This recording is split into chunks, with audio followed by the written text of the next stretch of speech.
Andra Aquino Fike. Good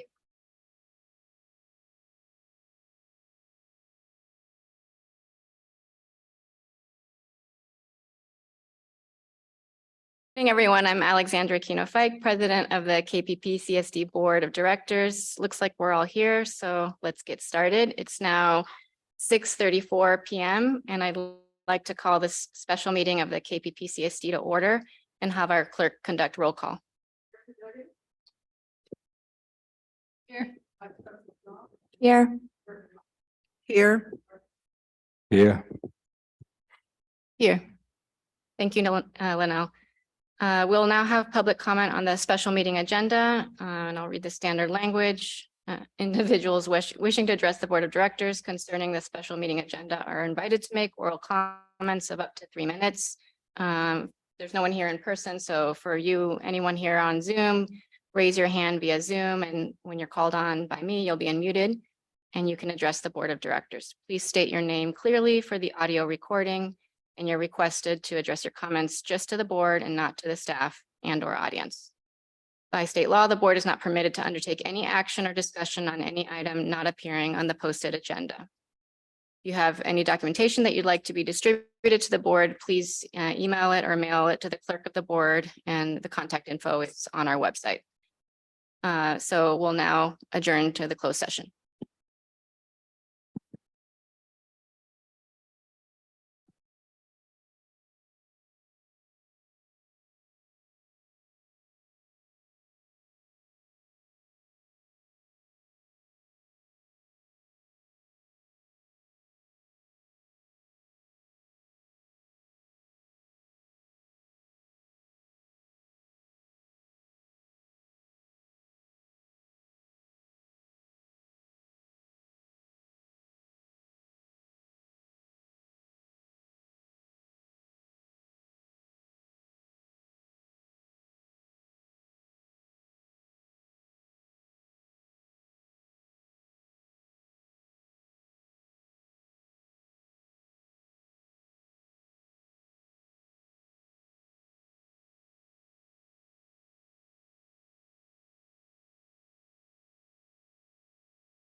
gave direction to our general manager regarding the search for our next permanent GM.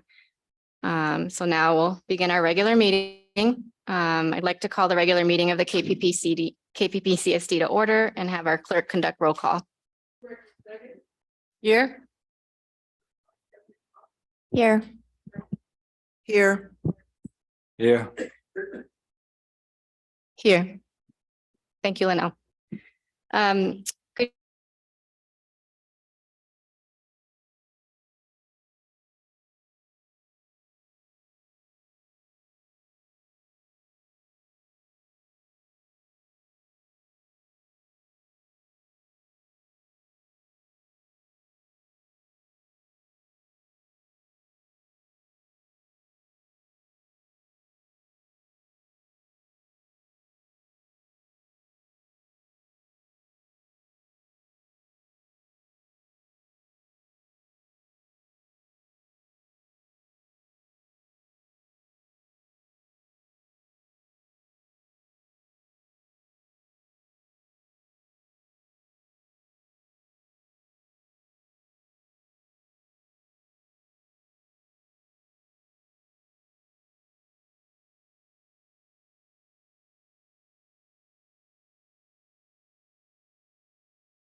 Hello, can you hear me? That's nice because I can't hear you.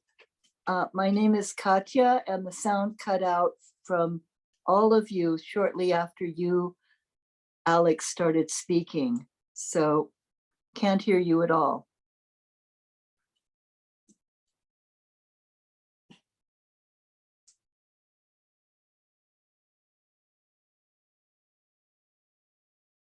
No, still no sound. It was working and then all of a sudden it wasn't, like something got unplugged. Okay, can you hear me now? Yes, Oh, okay. So yeah, I just raised my hand to say that. I'm thrilled to be Okay. able to hear you now. apologies. I'm a shorty, so I'll just have to. All right. What? Okay. Katya, do you have any other comments? Or was that?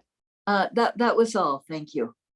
Thank you for letting us know, and I Well, apologize. I will thank, as long as I'm here, thank you and Sarah very much for your great work on the PBS building question and going further to find a new home for the police. Great work, great research. Thank you. Thank you, Katya. Are there any other comments, public comments here in the room or on Zoom?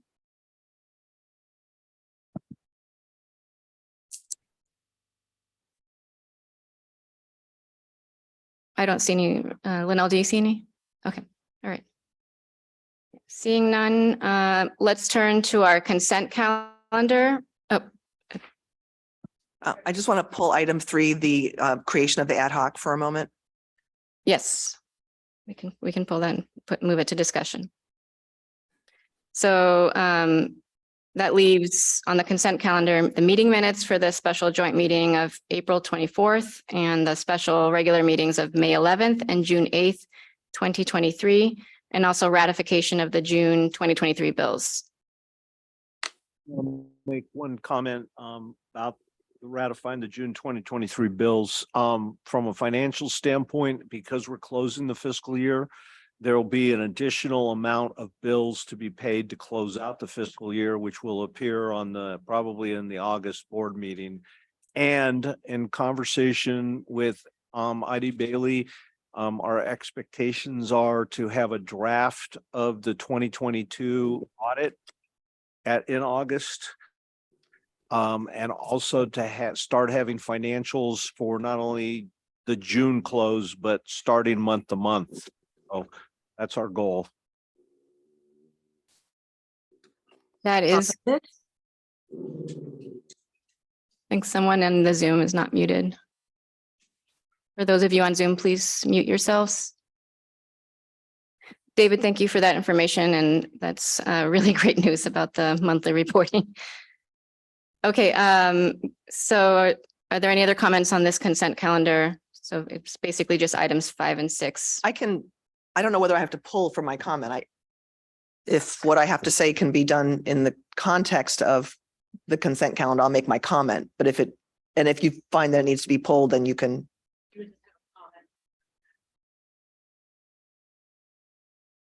Okay, here's my comment, and then we could decide if we need to discuss. I was just going to suggest that we call it the ad hoc committee on reorganization. I think it was very clear from our presentation by Luann Texera that that's really what we're talking about. And as just the first step in educating the public using the correct term, that's my only comment.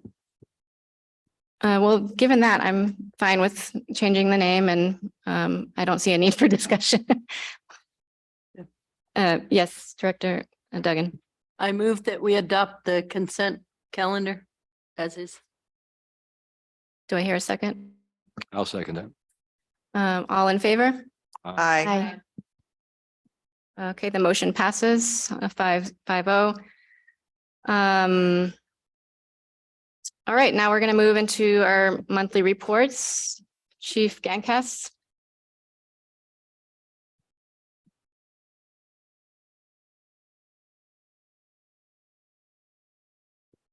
It's like be your mic holder. Oh my God. Hello? How am I gonna do this? The monthly good evening, members of the board, General Manager Randa, Council Danforth, members of the public. The monthly report has been submitted for your review. If you have any questions, I'd be happy to answer. And then I have only one follow-up. Easy. In the community, what's that? How about now? Staff is preparing for the annual National Night Out on Tuesday, August 1st. Officers plan to be out in full force to heighten crime and drug prevention awareness, generate support for, and participation in local anti-crime efforts, strengthen neighborhood spirit, and police community partnerships, and to meet members of the community. We are working closely with the Kensington Fire Department to coordinate our efforts and look for messaging through our social media apps. That's all I have for that. Thank you. And now I understand we have a special presentation. We do. If you'll just give me 1 second to grab my paperwork.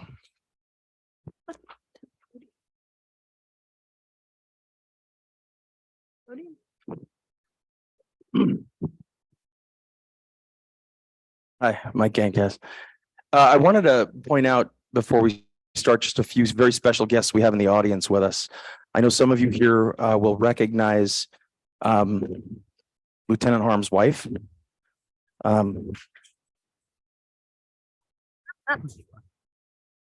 Lieutenant Harms, and I know many of you know the gentleman sitting behind him. That is Steve Simpkins. Done so much for the community and absolutely loves this community to this day. All right. So the man of the hour, sir. Can you stand over there so we get you on the screen? I'm not sure that the public can actually see the presentations to their fullest, but So at the moment, we can see Brad, but we can't see you. that's not a bad thing. Not Come on out front here, Brad. Just be very careful you don't kick that sucker, all right? All right.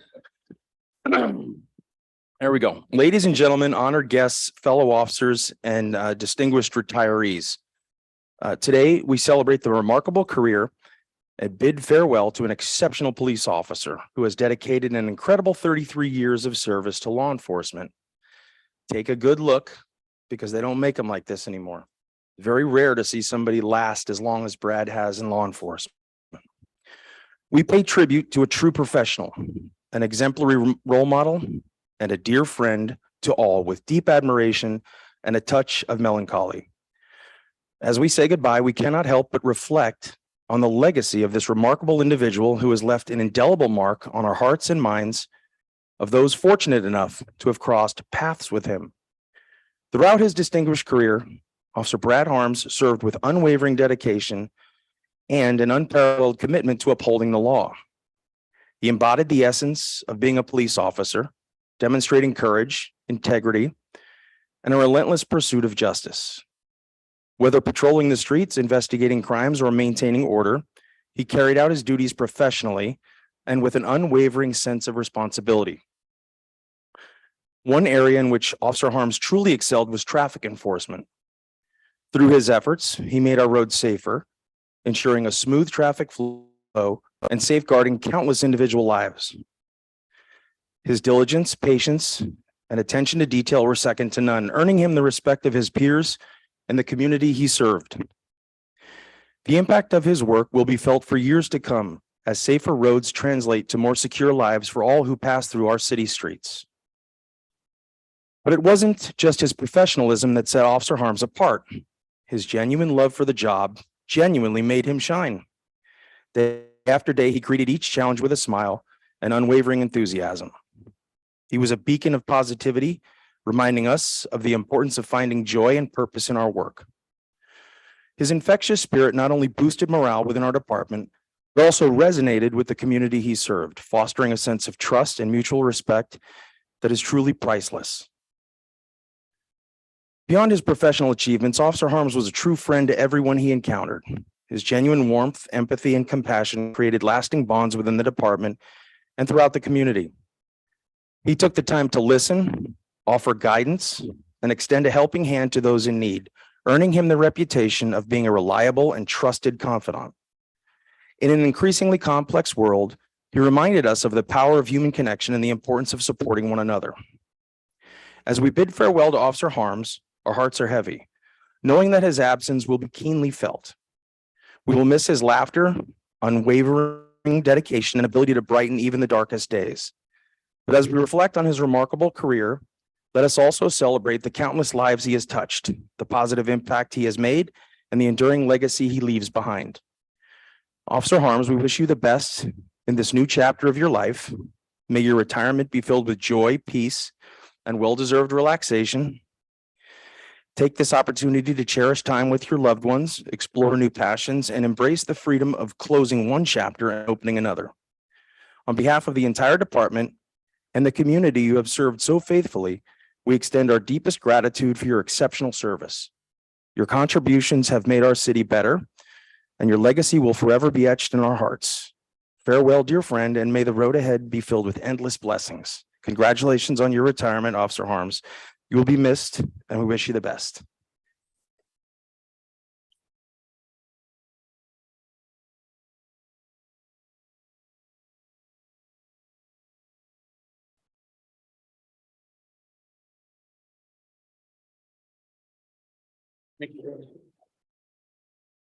So before I turn it over to guests who want to add to that, I'll just point out a couple things. We have two presentations here. One is on behalf of the police department that we put together for Brad. We're sending him away with his badges, his patch, his handcuffs that are covered in dust, and a very nice presentation of the time he spent with Kensington. The second presentation is on behalf of the president of the Police Officers Association, on behalf of the POA, and that's Jose Fajardo. Brad, I have this plaque here, and now I'm going to call up Officer Fajardo as the president of the POA to present you with your plaque here, okay?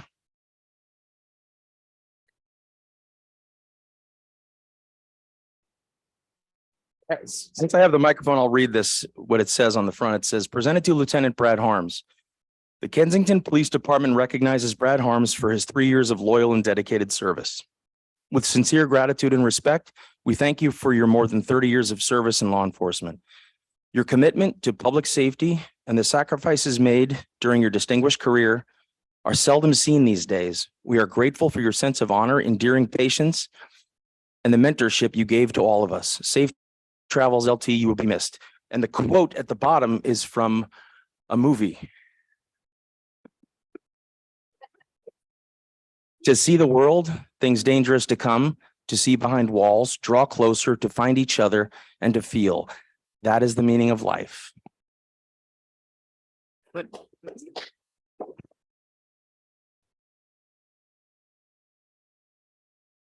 Presenting that to Brad on behalf of the POA. Thank you.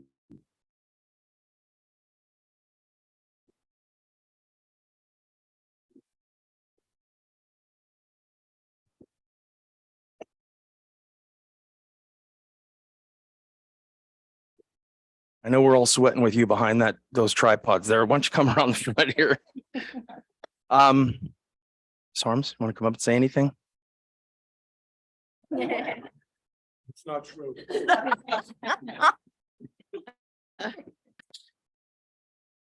Well, I feel like I know everybody in this room because of all Brad's vivid stories when he comes home. So it was nice to spend a few hours in Kensington today and look at the beautiful view that he got to see every day. But I will be glad that he doesn't have to make that drive all the time. He'll be closer to home. And we're not that old yet. I just want you people to know.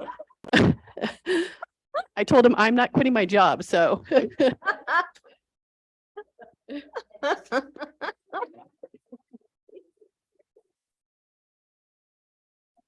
Mr. Simpkins, I know you told me not to miss you.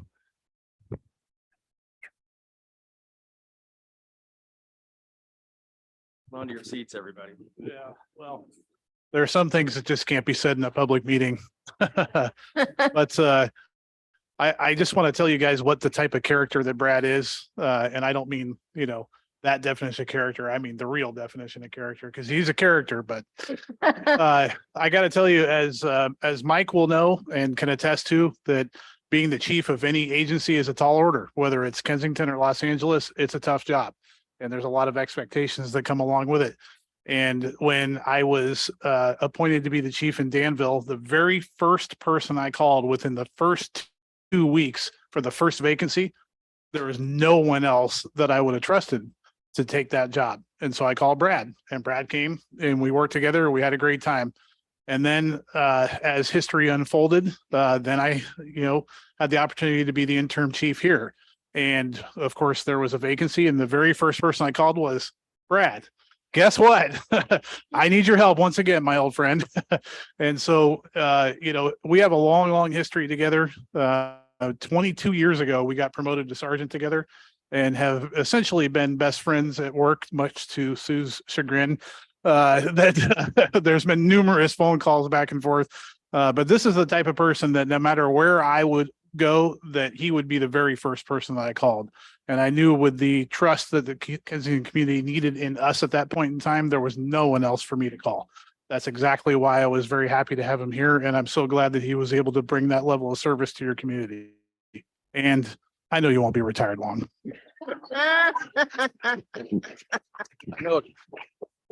Just real quick, a couple more people have come to say a few things. I know, Mr. Nagel, do you want to say anything? All right.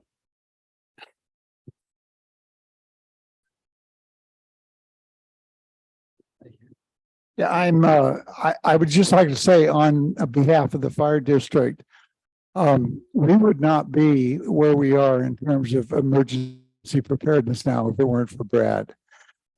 Particularly evacuation routes. Not only did we need his expertise in analyzing traffic patterns and coming up with some regional evacuation routes, we negotiated to get the cemetery opened in case of an emergency. And Brad is not only the kind of guy that knows his stuff, but he does his stuff. We were down in the cemetery together, digging post holes to put in the evacuation signs. I remember that very well. So we are definitely going to miss him. He also had a huge role in organizing our first and as of now only evacuation drill, which you may recall last year. We're going to do another one. Unfortunately, it won't be with Brad, but we're still working on evacuation, but we owe the world to him, and we really hate to see him go, but we understand that you can only work at a job so long. Brad, on behalf of the fire district, thank you for everything. We really appreciate it.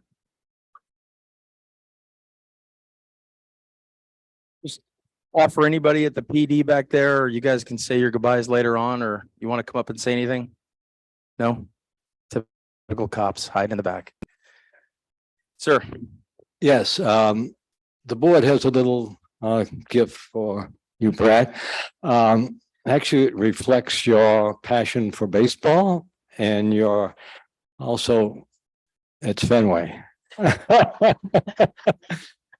Brad and I had a long conversation about baseball, Fenway Park, and that conversation led me to believe that when he went to Fenway, he went to Nirvana. And so this is on behalf of the board, and wear it well. Well,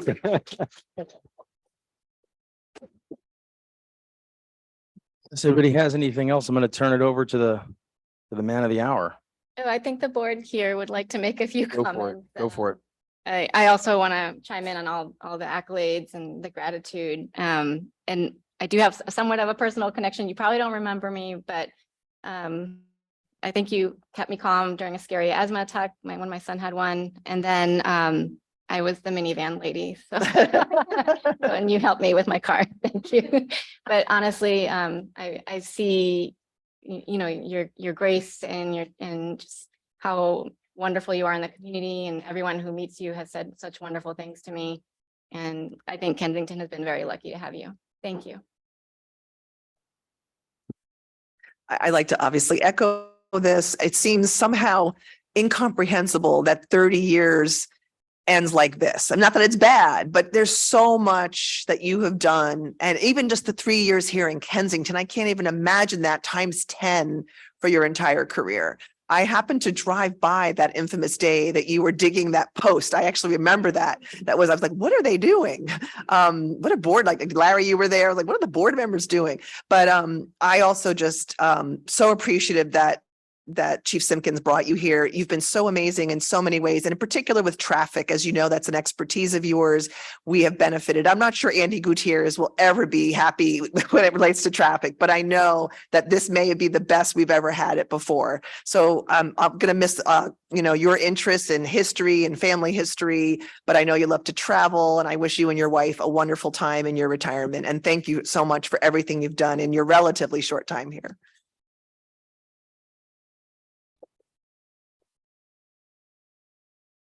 I'll just say very quickly, thank you very much for your service and for restoring the reputation of helping to restore the reputation of Kensington. And I'm just sorry that you're leaving so early in our tenure on the board. I would have liked to know you better. You sound like a wonderful man. Thank you. Just a quick comment too, and thanking you not only for being a Red Sox fan indirectly, but also I'd like to echo what Larry had said for the great work that you did with regard to the evacuation planning and the other work that you've been trying to do in getting parking to be worked out in preparation for a wildfire. And I know it was a lot of work that you put into it, not necessarily to your satisfaction, but I appreciate the effort very much. And thank you and good luck in your retirement. LT, it's all yours. Thank you, board. Thank you very much for the kind words. General manager, council, chief. I feel, and all the officers and the officers association, I feel very blessed and very lucky to be able to stand here today. Kensington, even though I'm standing right here, I can honestly say it was probably my favorite assignment. And I'm not saying that to be politically correct. I feel at first Steve pulled a fast one. He goes, come on down to Kensington. So my last agency, I said, I was retired in 2018. The chief said, I need you for one more year. So I stuck around to 2019. I said, that's it. 2019, Simpkins calls me and he goes, you're going to love it. And I said, nope, I'm not listening anymore. And I almost hung up on him. He says, I'll buy you lunch. My wife goes, what have we got to lose? It's Steve. It's your second wife, for God's sakes. I worked with him, Santa Monica PD, Martinez Detention Facility, West County Detention Facility, Arundel PD, Danville PD, Kensington PD. I worked with his wife when she was his beat partner, and he would always cover his wife on calls. That was nothing. I go, what's going on here? I had a man with a gun call. Where were you? You're covering her for an alarm call. What are you doing? Dating her or something? He ends up marrying her. It was awesome. She was a great beat partner. But joking seriously, it was funny. Steve goes, just come on out. You're going to love it here. It's going to be chill. And I go, I'm tired of going call to call to call. He goes, nothing's going to happen. You're going to love it. As soon as I get here, we have global pandemic, worldwide shutdown. I'm screaming, Steve, you did it again. Then we have social upheaval, anarchy. People are protesting everything. And every time I'm thinking of Steve, he pulled a fast one. And I'm like, my God. But I got here and I've been very lucky to have had three awesome chiefs. First, Chief Simpkins, he's taught me a lot. I used to say I taught him everything, but he taught me a lot. And then Chief Schold, it was awesome working with him. And then Chief Mike Gaincass, he got here and I go, what's this guy going to teach me? Well, he taught me quite a bit. The chief has a lot to offer this community. Each and every one of them was the right person at the right time, at the right place in proper chronological order. And but the thing I like about Kensington is that when you drive down the streets for some other communities, you have to kind of drive very carefully, wondering, is this person going to pull out a gun or not? But here in Kensington, that's not the case. You can wave at people. You'll see somebody, hey, Ralph, how you been? Good. How's it going? And you could actually stop and get to know the people. But the thing that's good about Kensington is that everyone here has a story.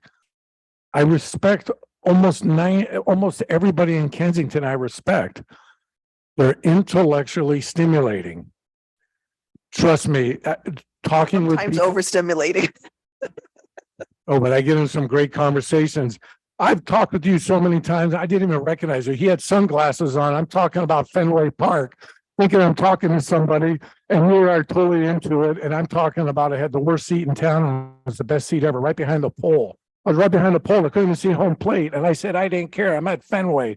And he takes off his glasses. He goes, me, Brad. But you can only do that in Kensington. But the people here have stories to tell in Kensington. They're all successful. It took them years to get to a position to be able to afford to move to such a wonderful place as this. All of a sudden, I lost my tactical advantage. I lost, what do they call your your perishable skills start to diminish simply because people are not here to shoot you or to run from you. They're here to wave at you, to say hi to you. And I started turning into the sheriff Andy Griffin. I love it here. I love Kensington. I'm not just saying that.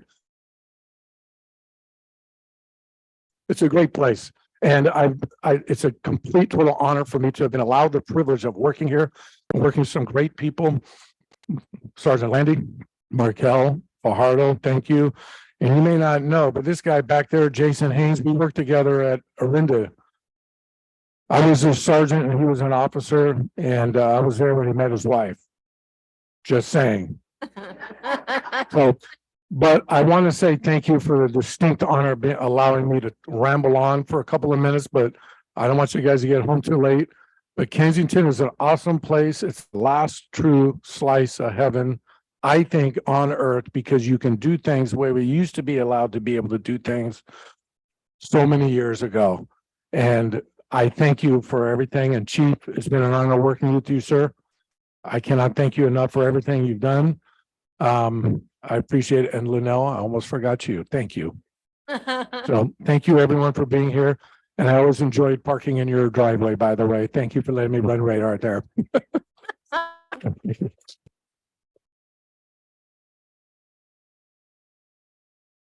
Thank you. Next, that concludes that presentation.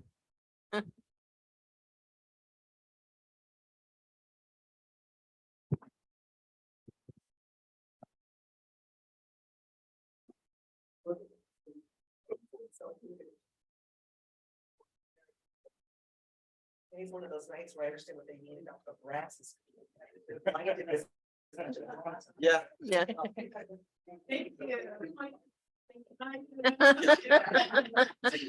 We're just set them off to the side. Thank you so much. Thank I really appreciate it. Thank you. Best of luck. Okay.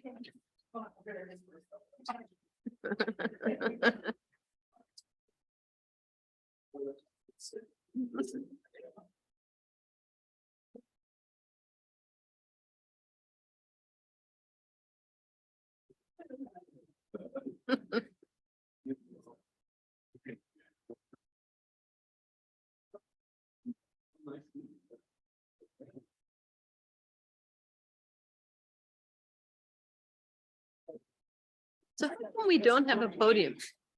How come we don't have a podium meeting? Oh, we can- Maybe it's in storage.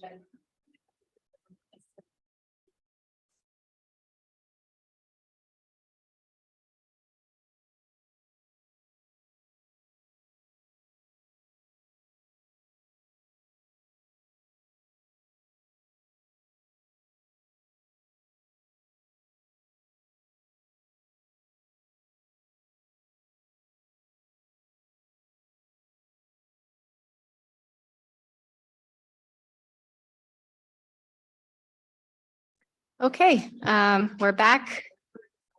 It's now time for the general manager's monthly report.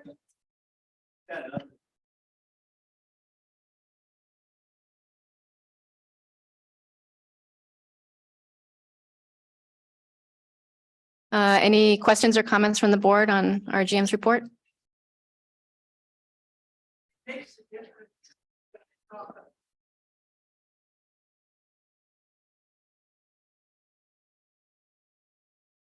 Okay, I have it close, but I'll get it closer. Okay. Okay, so any comments from the directors on the GM's report or questions? Okay, next on our agenda, we're going to have a discussion regarding an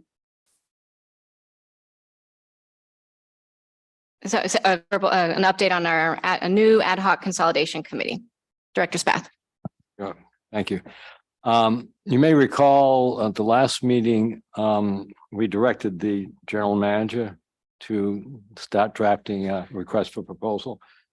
And I'll swallow it. It's best if you try to swallow it. I think that anyways, I talked to General Manager Miranda, and I offered to start the drafting of the RFP.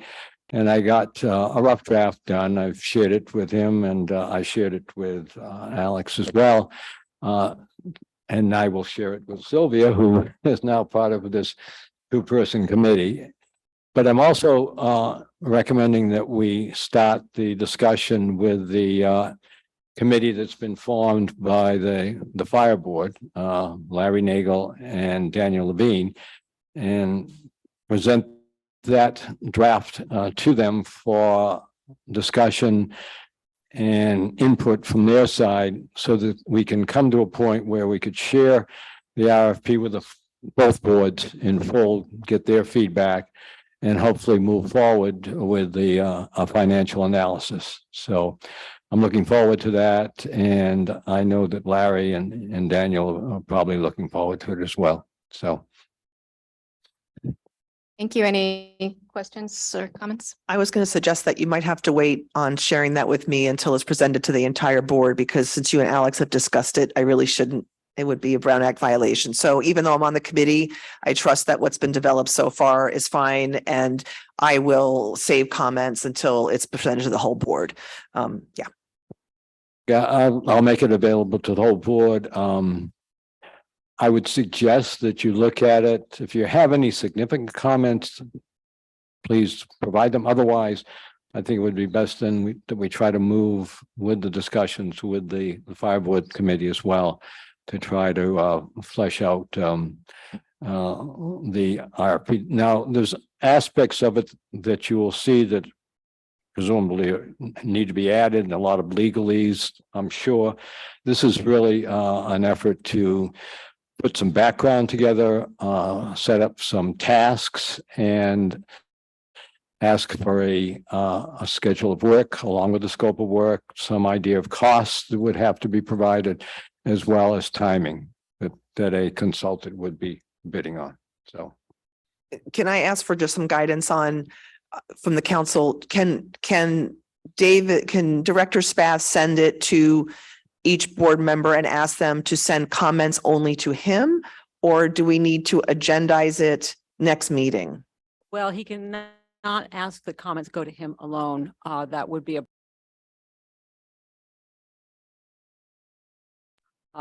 be conducted in public.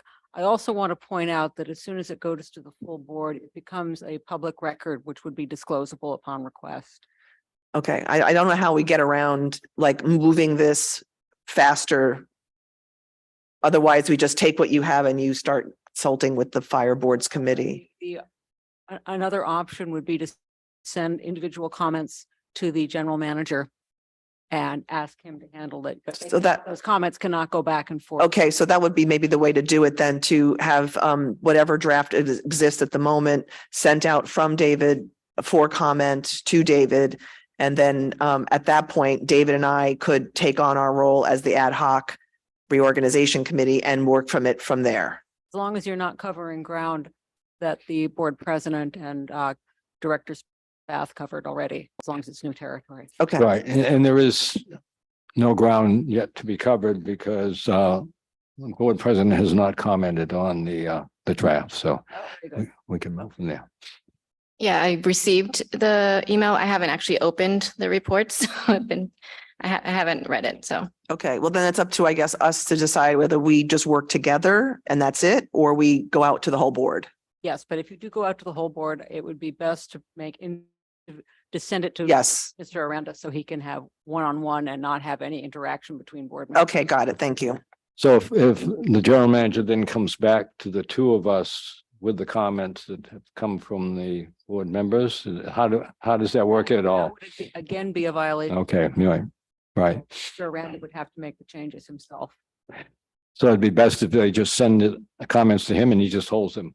Well, I think it depends on whether we want, that then becomes just David's decision on how to handle comments versus if the two of us just take this draft, work together, work it out with the fire board and then come back to the whole board. that would be another option that would avoid. We could do that. I thought there had already been conversation with or discussion with Alex that hasn't occurred with President Keno Fike. So we could just, we could proceed as a normal ad hoc committee because nothing else has happened. It sounds fine. Right. So I think, we can move in that direction. Yeah, that's what I would suggest. I won't look at that. And obviously the whole board gets comment at some point. Yes. Just to be on the safe side, perhaps President Aquino, you could commit to deleting that email. Yes, I will do that. Okay. Are there any comments or questions from the public?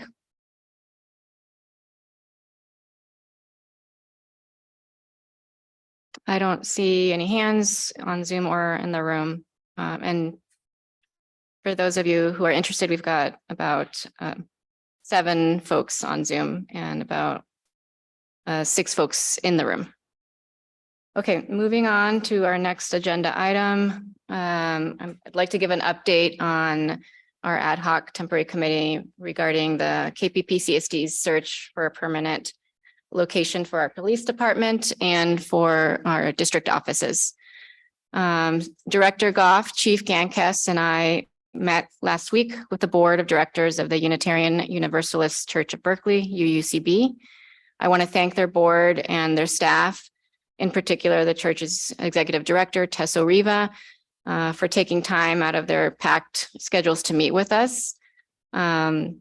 Generally, Director Goff, Chief Gankes and I provided background on the current situation for housing our police department and district offices and the intention of this board to bring our police department back to Kensington.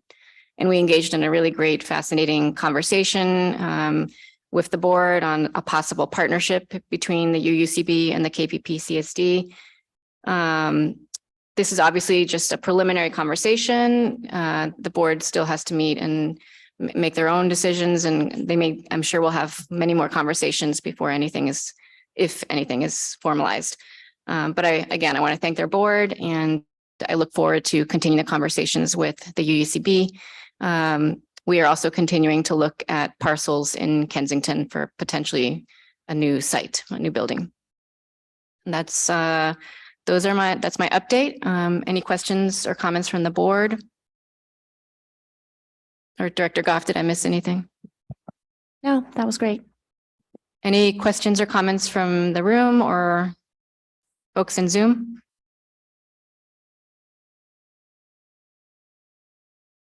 Okay, seeing none, let's move on. Oh, yep, Director Duggan.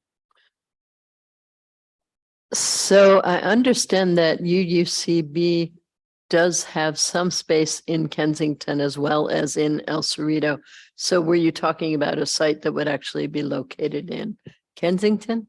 Correct. We were discussing a portion of their property that is in Kensington. So that's what we're looking at, and we're hoping the board is open to that idea. But again, very preliminary conversations.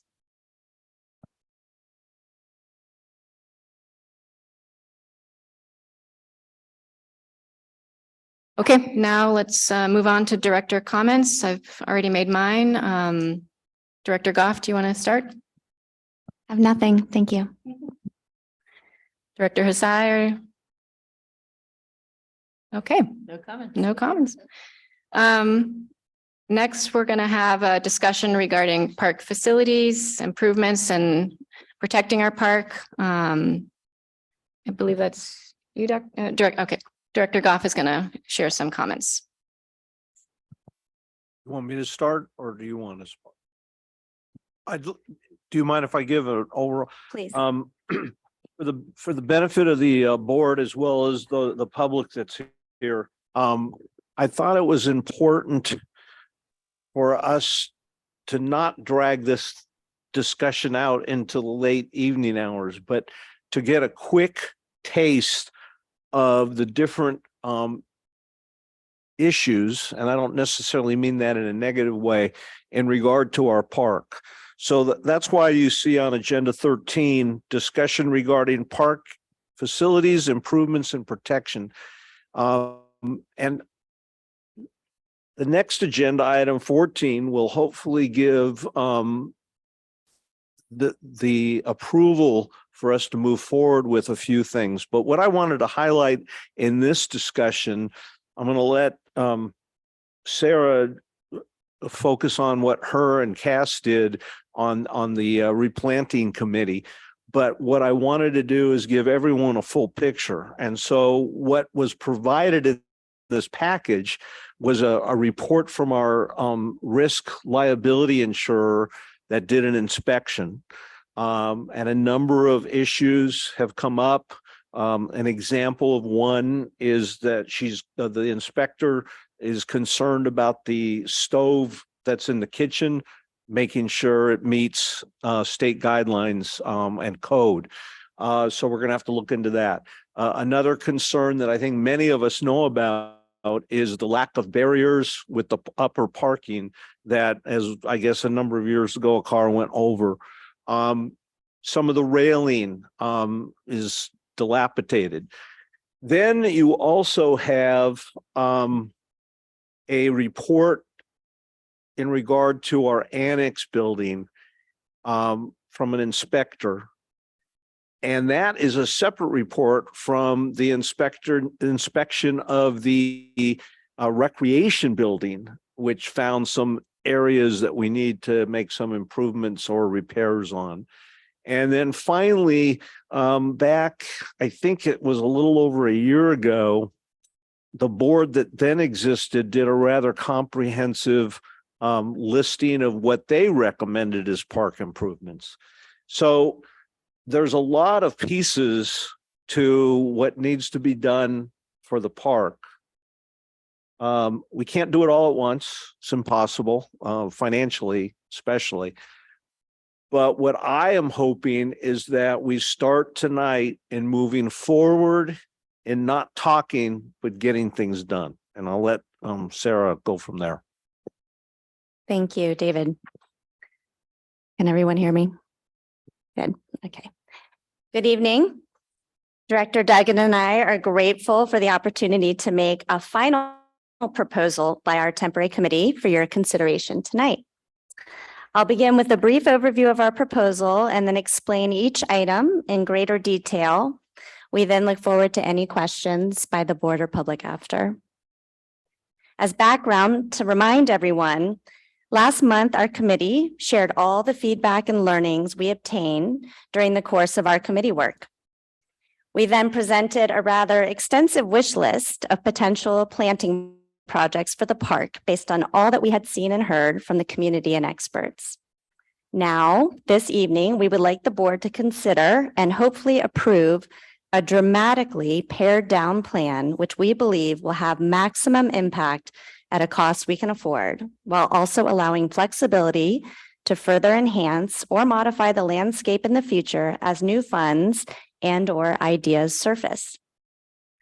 So in a nutshell, we are requesting that the district replant several trees to compensate for those mature pines removed earlier in the year. We believe planting new trees is critically important to Kensington residents right now and offers a way to heal the community given the many strong feelings around the removal of the older trees earlier this year. And since trees take many years to reach maturity, we should not delay in restoring them to the landscape now. It should happen immediately. Important to note, however, is that while there were and are some hard feelings about the tree removal, not all was lost. We actually gained a really fantastic view. Therefore, we are also asking the district to construct a simple platform with seating for all those to enjoy the newly opened up view of the Bay and San Francisco. Lastly, because many experts we spoke to, including the indigenous representatives from Segurite, recommended a soil test before embarking on any significant planting effort. And given that the cost is relatively minimal, we are also asking for approval to test the soil. So now the details. Phase 1 proposal to be done this year, this fiscal year. I'll start with the soil testing. Soil testing is recommended to understand the soil health, whether there are any pollutants or nutrient deficiencies that may require amendments to the soil. These amendments can then be added and increase the chance that the trees will actually survive and thrive. Soil testing is just good practice. We are not requesting it because any particular flags were raised. We are recommending to work with contractor Cole Rainey with UC Berkeley Landscape School. He was recommended by Segorte and others, and he gives a rough cost estimate of $750, though it could be less. Second, we're asking that the board consider tree plantings near Highland Boulevard, 7 trees, 4 to the north and 3 to the south, a combination of coast live oak and California native buckeye. They will require irrigation, staking, and protective wire fencing. And we are proposing that we work with our current park contractor, Fernando Herrera and team. And he gives a cost estimate for everything, including the EB mud water line and county meter, the cost of the trees, the staking, all of it at around $10,000. Now, I'd like to direct your attention briefly to a very old photo. So let's take a little step back in time. It's in your agenda packet. So if Linnell can help pull it up on the screen in the agenda packet, I think it's item number 14, park improvement photos. The first one, it's small. Oh, she got it big. Great. Thank you, Linnell. This photo was shared with me by Linda Lipscomb, the current president of the Kensington Improvement Club. And it was taken in the 1950s. So I guess technically prior to the actual creation of the park. But you can see the newly planted Monterey pine trees there and how completely sparse the landscape is. The landscape is barren in the 1950s. That is until the community rallied around beautifying it with new plantings. And what a difference they made. We have that opportunity again now. Now, let's turn to the rather sad drawing attempt by me of the tree locations near Highland. This is item number 13, new photo number 2. Linnell, if you can pull that up. This is really embarrassing. I really should have had my 9-year-old do this. It would have been better. But just wanted to give you a sense of where these new trees would go near Highland. So it's in the agenda, in the agenda packet. This one right here.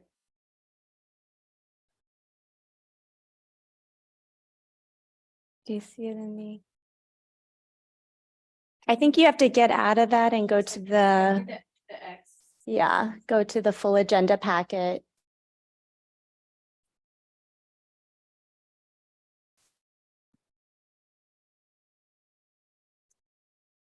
From the website. I'm just going from the KPPCSD website. You'll be able to see it there. It's really truly nothing special. It just shows green X's that represent the trees. If you go up there and you see where the trees, and I can actually show it on my camera, you guys can see here. Yes, image 2996. Oh, that's the other one, Linnell. So the next one. Yeah, they're a bit out of getting warm, getting close. Oh yeah, it's right next to that. Anyway, so the picture is obviously not to scale, obviously not professional. There's quite a bit of space on that northern side. So this is not at all representative. So 4 trees can very easily fit on that side and on the 3 on the south side. Okay, so these trees, the coast live oak and the buckeye, were repeatedly suggested by community members and experts alike because they are native, drought tolerant, once established, and the coast live oak in particular does well in forest fires and was heavily endorsed by fire chief sailors. Furthermore, after surveying city parks as well as native areas, we believe the spacings of these trees as proposed is sufficient and mirrors that seen in those environments. Okay. So number 3, you can leave this up, Linnell. Number 3 we are asking that the board consider constructing a viewpoint platform in this area, which is sort of that half hexagon feature on the drawing. It's roughly measuring 22 feet by 15 feet next to the sidewalk on Highland. It would have base rock with decomposed granite and wood borders in the style of the Presidio steps. Linnell, would you mind pulling up that picture in the agenda packet with the steps? For this project, we are recommending to work with contractor FJ&I Engineering, who has previously worked with the district on more than one occasion. They provide a cost estimate of $16,700. So these steps here was taken at the beautiful New Tunnel Tops Park in San Francisco. I hope some of you have had the pleasure of going. It really is something. The design of these steps with the thick wood borders, base rock, and decomposed granite would be the style of the viewpoint platform and hopefully ultimately of a replaced path on that same slope. Interestingly, this team, FJ&I Engineering, who we proposed to work with on this platform, also worked on this very project in the Presidio, so they know what they're doing. This very basic platform will achieve the purpose of creating an attractive natural overlook for our immediate use and enjoyment. However, it's important to note that it will allow for future enhancements such as tile or concrete, signage, or additional plantings. There's a lot of flexibility. Thank you, Linnell. Item number 4, seating at this viewpoint and other park benches. For seating at the viewpoint, we propose reusing existing park benches. We considered many options for the seating, from milling our own redwood from the removed trees to purchasing new benches. However, these options are more expensive and less environmentally friendly than simply rehabbing and using our existing park benches. And so tonight, as part of our proposal, we are requesting board approval to refinish and repair all existing park benches, 2 of which will be used at the viewpoint platform. Since all of the benches are in need of maintenance, but very usable, it makes the most sense to do them at the same time. Does not require any sort of special expertise, sanding, staining, and then 2 of the benches require a replacement of the slat. This can be done by any maintenance professional or handy person. Cost estimate is around $1,000. And finally, the final item we're requesting approval for is the lawn area tree planting. We are requesting that the board approve planting 5 to 6 redbud trees on the northern and southern edges of the lawn area by the annex and building E, also called the dog park or lawn. They also would require irrigation, staking, and protective wire fencing. There's another very sad drawing by me of this area depicting where these 5 to 6 redbud trees would go. These additional trees were requested by members of the community, including KCC representatives, for additional shade for their activities and also some fall color. Red buds in particular were recommended by Fernando, our landscaper, as the appropriate tree variety because they are compatible with the watering needs of the lawn, and they should do well. Because red buds are not huge and will be selectively placed on the far edges of 2 sides of the lawn, they will not interfere with lawn activity, but rather provide a beautiful accent to what is already there. Could you pull up? Linnell, do you mind pulling up that other image of it's image 2997 from the agenda packet? Shows the lawn. Right there.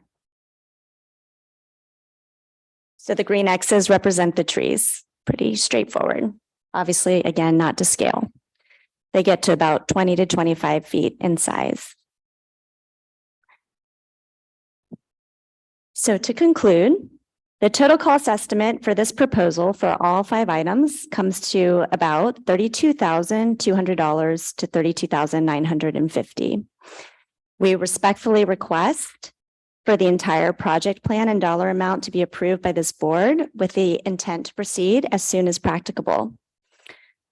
Further, should this proposal be approved, we then request the dissolution of our temporary committee by the board president, since it will have achieved its purpose. Thank you for your time and consideration. Take any questions or comments. Thank you, Director Goff and Director Duggan, for your hard work and really thoughtful planning. Any questions or comments from the board? Well, a couple on the soil testing. One of the sites is by the Serpentine Rock. The purpose of that is what? So thanks for asking. So when I spoke with Cole Rainey, who's the soil expert, he said it's standard to test 2 areas. So it made sense to test closer, well, the Highland location, because that's where the majority of the trees are being planted, and it's also by the road. So there could be some road runoff. And so he thought that that would be worth looking into. I suggested the Serpentine Rock area because it's close to the lawn where we would be planting. I know that area has been investigated and those concerns alleviated. The report can be found on our website. It doesn't have to be there. It could be closer to the lawn or somewhere else. It's really looking for, any huge red flags, but that it doesn't have to be there and could be closer to where the trees on the lawn would go. So are you worried more about the serpentine outcropping as opposed to the soil pollutant? No. It's just because he wanted a second location, I thought could double back on that, but it's not a requirement and there's flexibility. It could be anywhere near the plantings, Okay. but I'm not concerned based on the report. Okay. And with regard to that platform, is that cantilevered out over the? No, it essentially what they'll do is they'll grade the land slightly and the western edge of this platform. So it'll be in the ground on fully. And then there'll be just a little bit of retention low on the western side of the platform, but not much because the ground, it's not going to go out so far that it requires too much building up of any sort of retention on that side. How much retention? They estimated, it was in their drawing, I think it was like under 2 feet. I mean, it's small. Yeah, they can do a lot of, it's actually fairly level. It doesn't go as deep. I don't know if I said those dimensions correctly, if it should be 15 by 22 or 22 by 15, but it's not as deep as it is wide. So it doesn't actually go out very far, but enough to allow a wheelchair to maneuver around these benches. So it sounds like there's not much drop off from the edge of that. No, not a concern. Okay. Yeah. Thanks.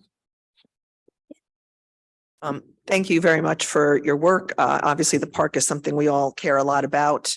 I have a few questions and concerns. On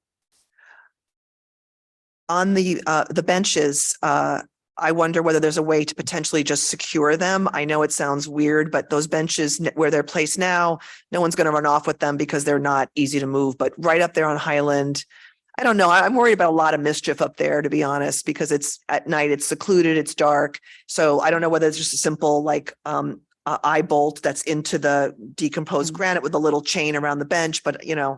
it might be something to consider. Well, so just one note on that is a lot of the benches are secured and it's our expectation that these would be as well.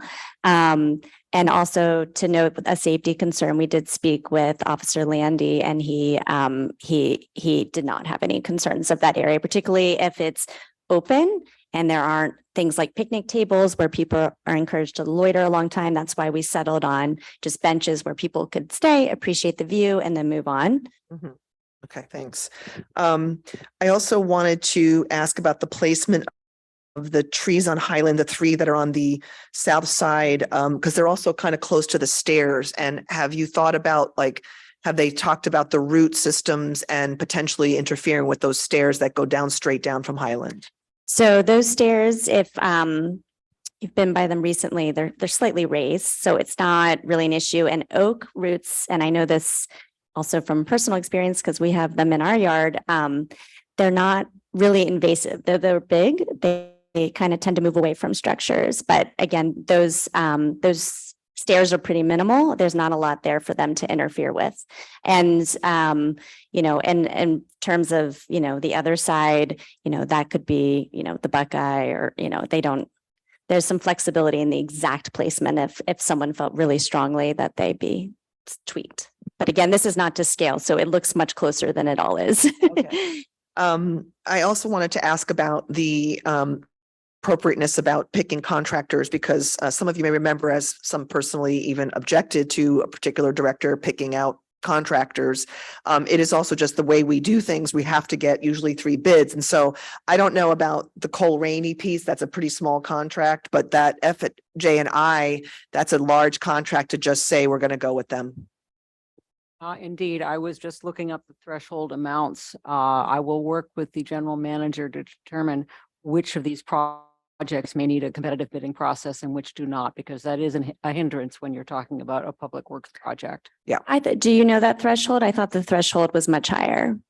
It is under certain statutes and not for others. Okay. And for prevailing wage, for example, it's fairly low, $1,000 you're required to have prevailing wage provisions. But for competitive bidding processes, there are several different thresholds. Yeah. The highest one is pretty high. I don't think we're going there. Yeah. They're intermediate. It was my understanding that we were well below the threshold, but absolutely we should look into it. Yeah. Are well below the highest threshold, but there are others. Sure.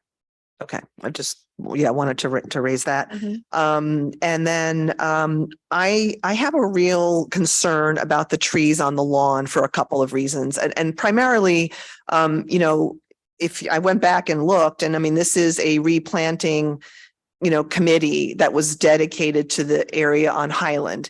And I'm a little concerned about adding the shade trees to the lawn. I understand that there's, you know, a desire to increase shade, but at the same time, that's really impacting the whole kind of aesthetic of the lawn, the whole purpose of the lawn.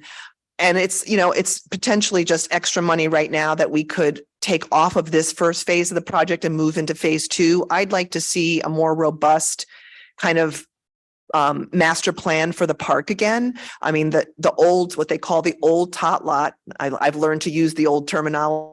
It's right behind the library area. That at one time we came very close to planting a Firewise sample, like a garden there, that was scuttled by a previous fire board. And we was going to be a joint project with the fire board and the police board. You know, a lot of these other things are improvements. They're long deferred, necessary maintenance, safety issues. I'd like to put off, if we could get agreement from all of you to move that to phase 2. Gives us some wiggle room on costs, and I think it allows for a more robust kind of full-on park plan. And we have a lot of other things that are just, you know, waiting to be done. So that was my request, I guess, to move that. Well, I'd like to respond to that. Input from the KCC was what prompted us to decide to put trees there.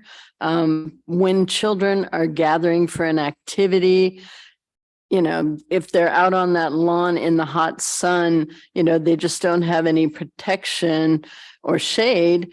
And, you know, as a former teacher, childcare person, you know, person who has had a lot of experience in activities with children, you know, that lawn just has one tiny little maple tree. And it, you know, it makes a lot of sense, since, you know, KSEP is right next door, to listen to the requests of the people who are running programs there.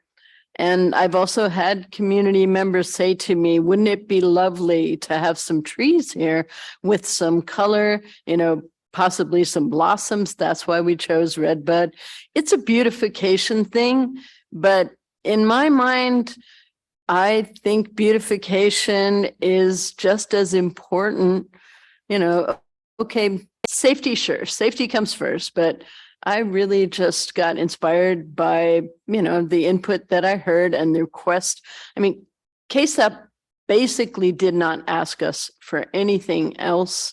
We are considering a community garden in the future.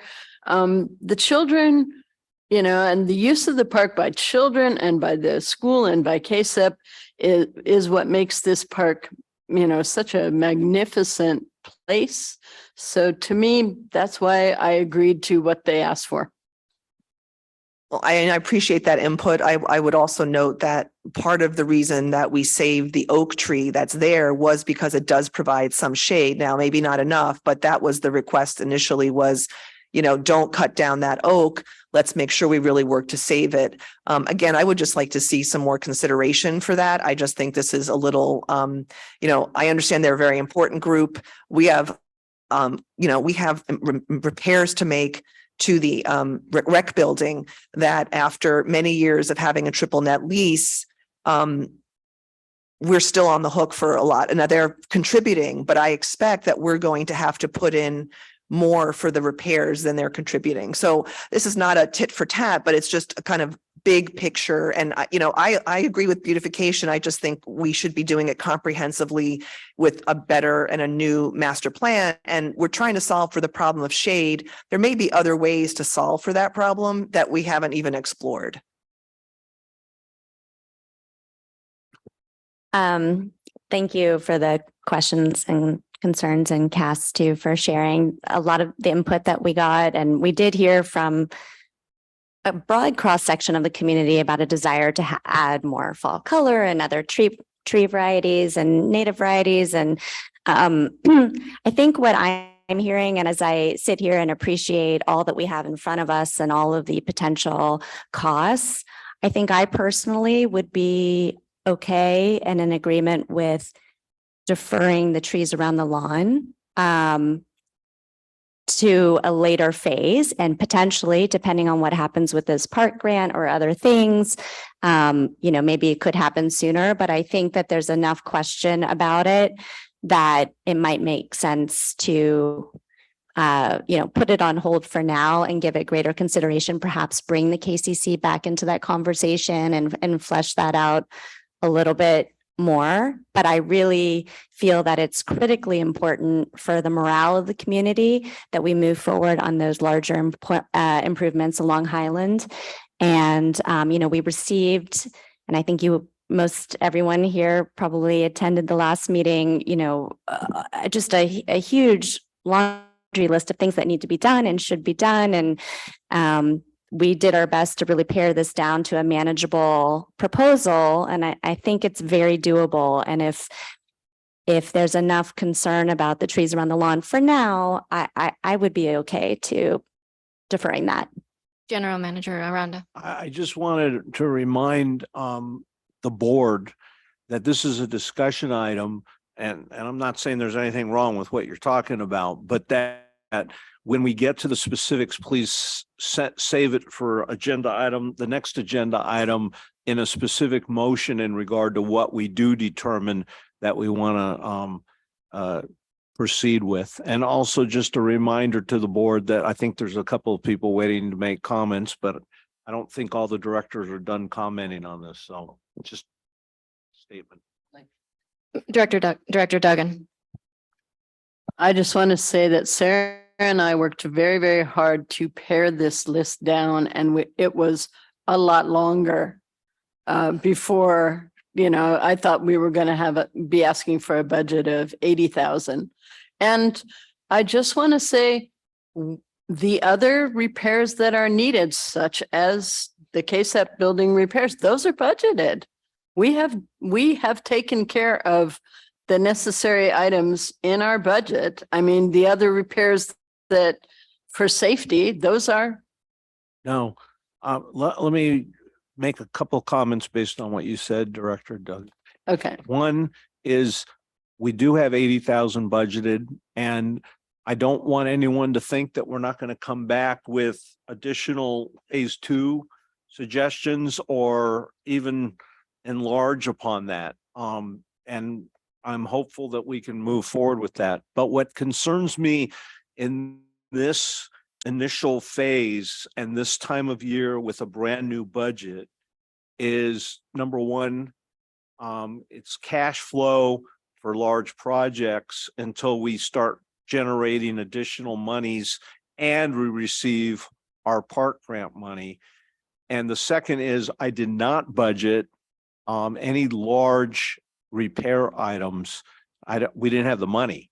So what would happen with that is I would come back to the board probably in the middle of this fiscal year and give an update of how we're doing with the grant money and financially, and then pursuing some of the needs. The thing that concerns me, and I think Sylvia alluded to it, is there's a number of items that need to be repaired at the recreation building, and KCC will be putting money in over the next 4 years toward that. But let's say that this winter, there's a roof leak and the roof needs to be replaced. We're not going to have all that. We're not going to recoup all the money from KCC. In fact, the roof doesn't even apply to that, right? Yeah, so that's on us. But let's say there's an electrical problem. And so I'm trying to be very conservative in our moving forward, as much as I want to move forward, but I am trying to be conservative. Director Spath, I'd like to move to public comment and let them, so. A couple of things. I note that you've allocated, or asked to allocate 50,000. Is 32? No, I mean, it's in item 13. We talk about 50,000. Is that part, is the 32 part of the 50,000? Okay.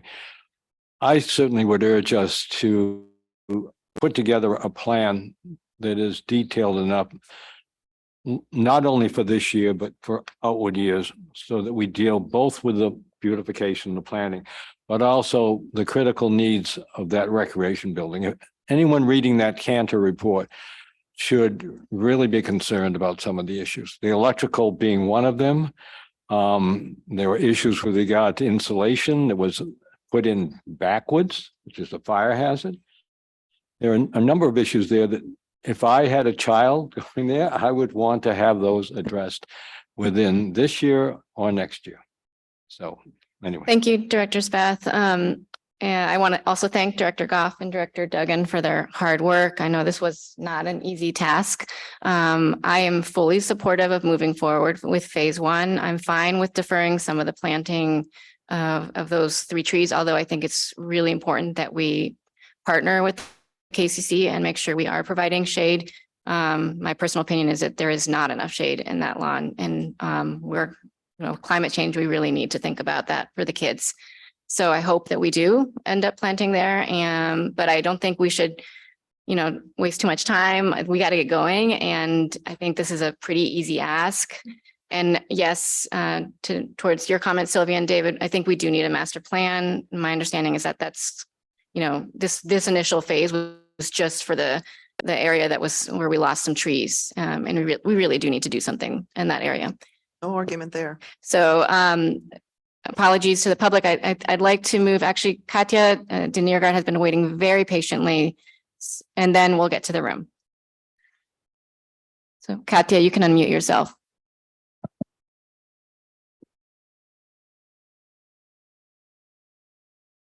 Okay, now I'm unmuted. Hi. I just wanted to comment on the annex report. First of all, it wasn't built in 1960. I was going to school in it in the later 50s, and even then it was old. So it was probably built in the 40s, I would guess, or conveyed there as a portable in the 40s.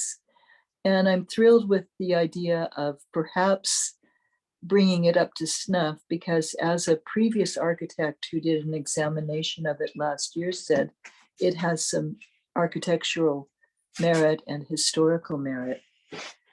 Going on to the planting plan, I do want to thank the committee for its hard work and say that just as you wouldn't want to hire me to be your lawyer, even though I can do lawyerly things and file briefs and suits and even win in court, even if it was legal, you really wouldn't want to hire me. And just as in this case, I feel that we, the community, the park, desperately need a trained garden designer, a trained professional to look not only at these plans and polish them up, but overall for the whole park. And I know that architects are expensive, but landscape designers and master gardeners aren't so expensive, particularly doing consulting.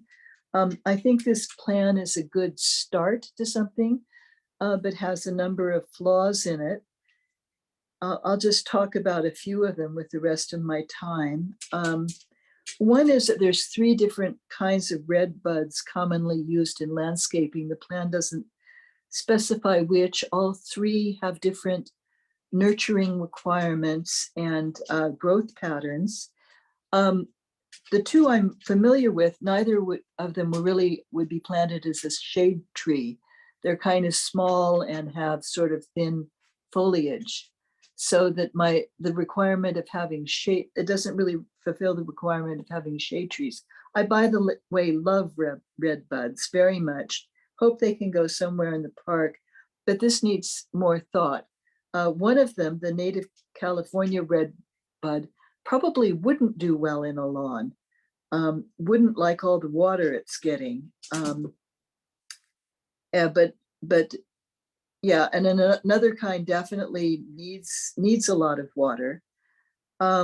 Having a soil test seems kind of unnecessary to me, and it's a sort of a textbook thing you'd see in the beginning of your first year gardening class. Oh yes, do a soil test. But we know we have heavy clay soil here. We know that this around the serpentine outcropping, we have serpentine soil, and we know what those kind of soils do. We who have lived here for, 50, 60, 70 years know there hasn't been any industrial dumping or weird things happening that would pollute the soil particularly. So it's the one thing to do that I think would be useful would be a pH test, but that maybe costs $20 with a kit. Another thing is I love the planting, all of the selection of plants, but the buckeyes and oaks don't naturally grow amongst each other. I've seen them in nature grow side by side, but they're like on the edges of each their own community.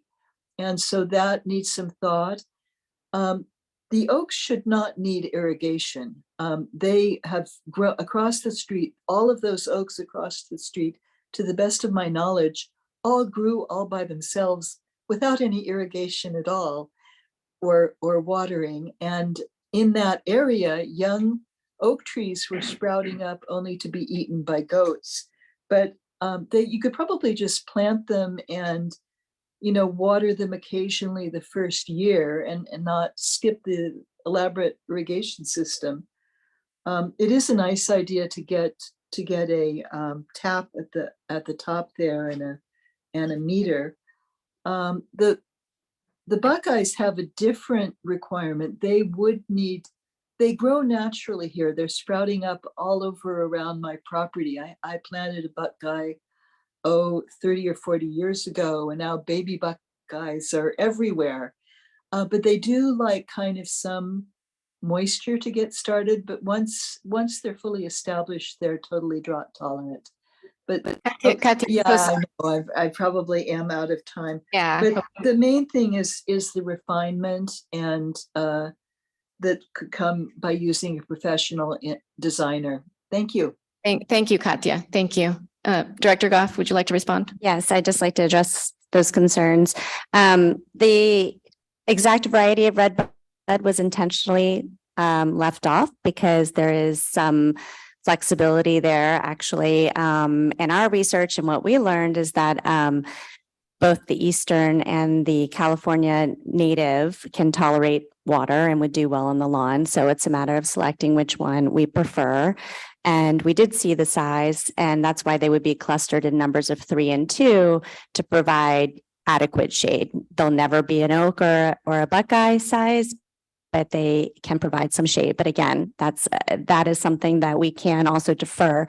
In terms of the soil testing, Again, a number of experts expressed a different opinion, and that also had to do with the fact that Highland is a road where there could be petroleum runoff into the soil and that it's worth looking into. And the soils evolve over time, particularly as things degrade and, there's beetle infestation and things that change soil. And as I said, 750 was a high end number. It's likely to be much less than that. And this suggestion was given to us by the Indigenous reps, but also professional landscape architects. So I think it's a matter of just differing opinions.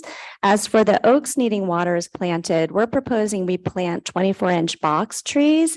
That's the same size we planted at Nielsen Park. They're doing great. They're all being irrigated. One is a new 24-inch oak. When you're planting them that size, they are going to need regular irrigation for their initial year or two.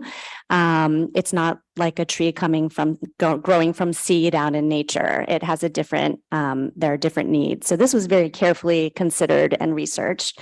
As for the buckeyes not naturally being next to the oak, I personally have seen them paired side by side and all over Tilden and in Berkeley Park by the Rose Garden and various other places.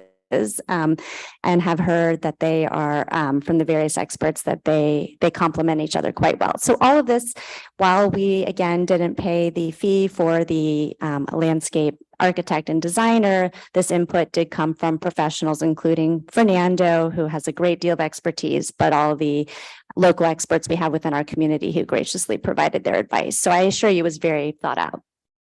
Thank you, Director Goff, and I'm sure Katya's comments and questions, as well as any others that come up relating to the planting decisions. I'm sure we might run them by some of the experts again, just to make sure we're making the right decisions. I'd like to ask Sylvia to unmute herself. She's been also waiting very patiently. And then we'll go to the folks in the room. Hi, this is Sylvia, one of the other Sylvias. Ellsbury. I'm calling in on my own behalf, not as a representative of KCC, to support your park proposal phase 1. I know how much work you've done in this and that the phase 1 proposal reflects only a small portion of that work. The improvements described in phase 1 are urgently needed. They are reasonable, appropriate, and well thought out. I did appreciate some of the comments from the board. For example, Sylvia Hassai mentioned the master plan for the park, which I think there's a lot of support in the community of longtime residents who are involved with the park to develop that master plan and refer to it. And I also appreciated Alex's comment that trees, to the effect that trees are much more than beautification. And, that really doesn't need any explanation. So anyway, I'm really grateful for what you've done. And I feel that your plans are actionable. And thank you very much. Thank you, Sylvia. Let's go to folks in the room. Mabry. Come to you. Thank you. Okay. First, I'd like to say, I think a lot of the purpose of lawns is to have a big open space for kids to run around, throw their balls. And I don't know that, I hope none of this is going to really impede on the lawn space. Partially having to do with that is years ago, my uncle, who was an expert in plant and landscape down in Southern California, did a full report on the problem of oak trees getting too much water in people's gardens. And I hope that issue is being, you'll just ruin them if you overwater them, and particularly being next to a lawn, that's a real hazard for the oak tree. I'm going to say it for the Buckeyes, and I'm sort of facetious, but I think all the young active boys in this community will love having all those oak balls to toss amongst themselves at all sorts of other things that maybe you hadn't given a thought of, particularly if you don't have any sons. But and I don't think of Buckeyes as a shade tree. I mean, they kind of tend to droop, every one I've seen out in nature. So those are just my comments about your planting suggestions. Thank you. Thank you, Mabry. Any other questions or comments from the public? Any other from Zoom? Seeing none. Okay, thank you again, Director Goff and Director Duggan. This is really, really great work, and I'm excited. Hopefully we will start some of this with. So let's move on to the next agenda item. Approval to make park improvements up to $50,000. David, you already gave a lot of, I think, context for this. I'm not sure if you want to add anything. Just that if the question arises on why the 50,000, I would, as your general manager, like a little flexibility in the safety side of things. And going along with what legal counsel mentioned, we're going to have to probably, at least on one of these, go out on a bid. So the sooner we can start moving forward, the better, in my opinion. Understood. I have a question for David. Director Duggan. So I was curious about what prompted you to get the study of the annex.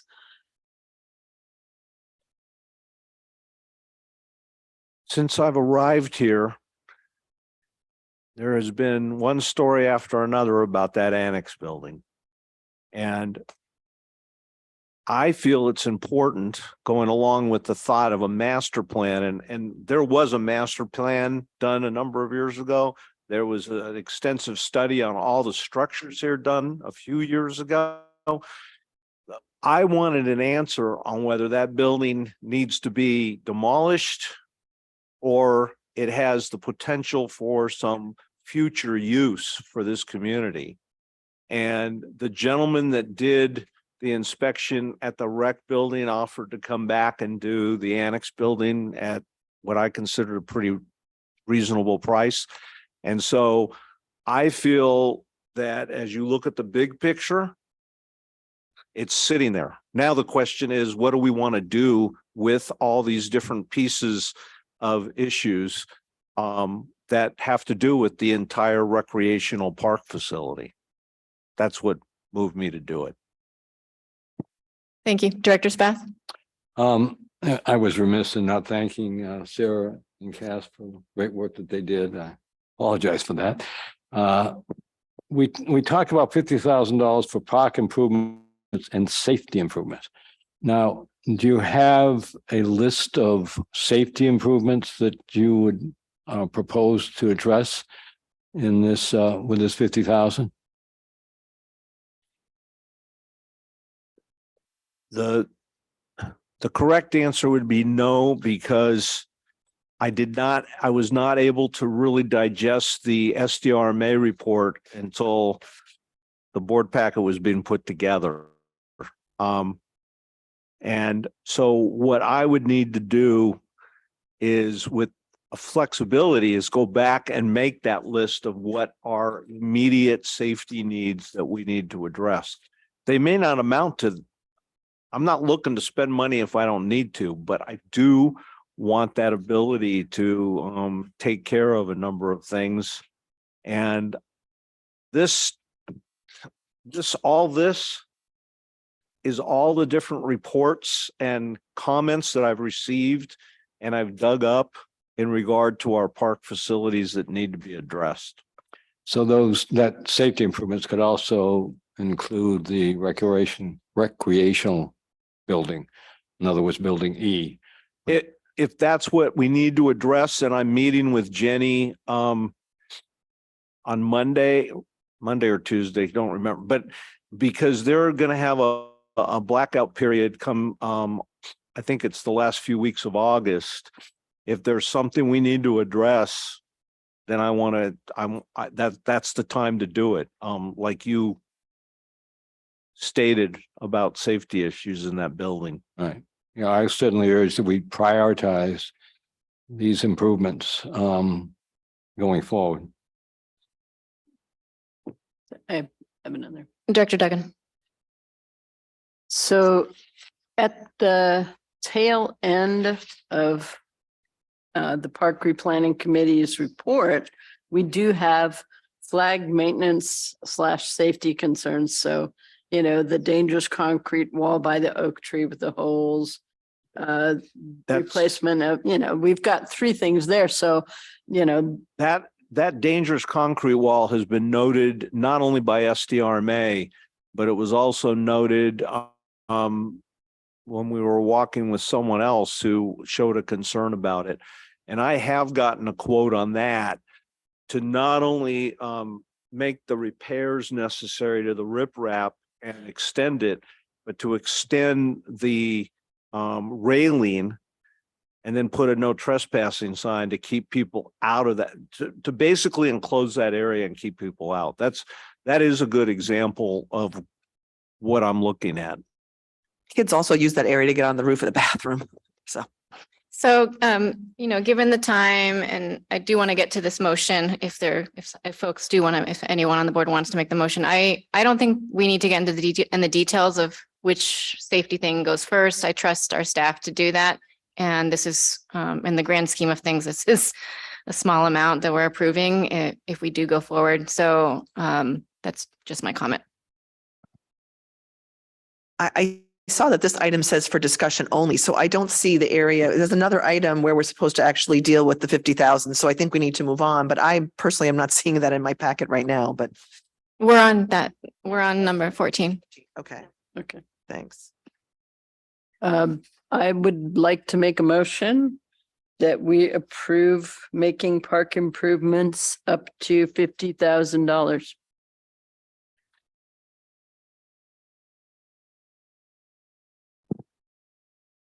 Should we include in that language about which of our park enhancements get included in that?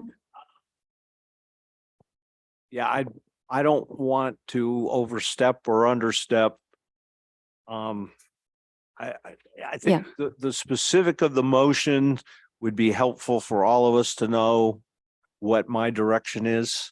All right, there's no second for that motion. So I'd like to make another motion that we approve the general manager expending up to 50,000 for park improvements and safety improvements, being guided by the Kensington Park Replanting Committee proposal, with the exception of moving the planting of lawn trees to phase 2 and reporting back to the board on his priority list for those various safety needs and improvements.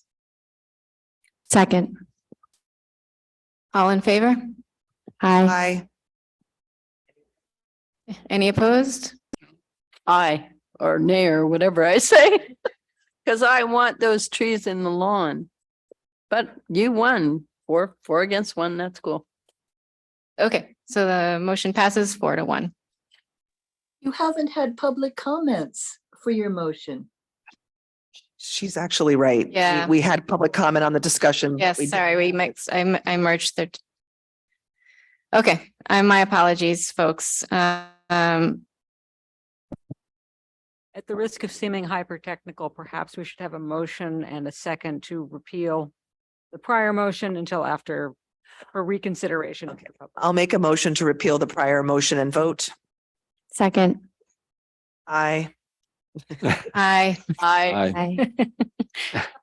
Okay, sorry, folks. Any comments on item 14, the proposed the potential motion to make park improvements of up to 50,000? And I see one hand. Katya, you may unmute yourself. Yes, thank you. I would just like to add, talk a little bit about the benches. The Lossy family has dedicated their, to first Rella Lossy and then Frank Lossy, those 2 benches. And to me, they're perfectly sited just where they are. I don't feel they need refinishing. They're beautiful just as they are. They're natural, rustic, if you will. And I feel that Lossy family should be consulted about whether it wants it. They have been consulted. Well, okay, I would still have to say, please leave them where they are. Why spend the money to have them moved? And I'd be willing to donate a bench to the upper level. in honor of my departed brother who went to Kensington Hilltop Elementary. And I bet there's somebody else in the community would like to dedicate a bench and at least would be willing to buy the bench. And I'm willing to buy a bench. So I would really ask that you leave the lossy benches where they are. And I don't know about refinishing the other ones, but I just love the lossy benches the way they are. Thank you for listening.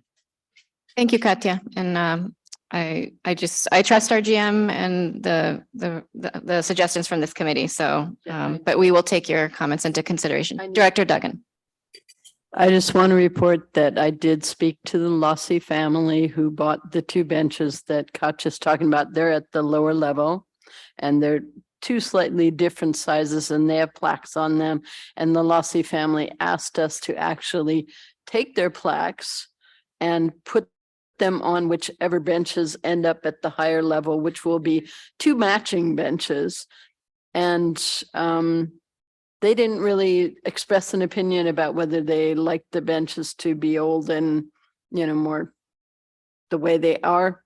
They just liked the idea of, having their Better view. parents' names in a better view and a nice location. Getting an upgrade. So we are, the plan is that there may only remain one bench of the two that are in the Lossy bench location, but there will be two up above. Thank you. Thank you, Director Duggan. Any other public comment? Anyone in the room or on Zoom? Seeing none.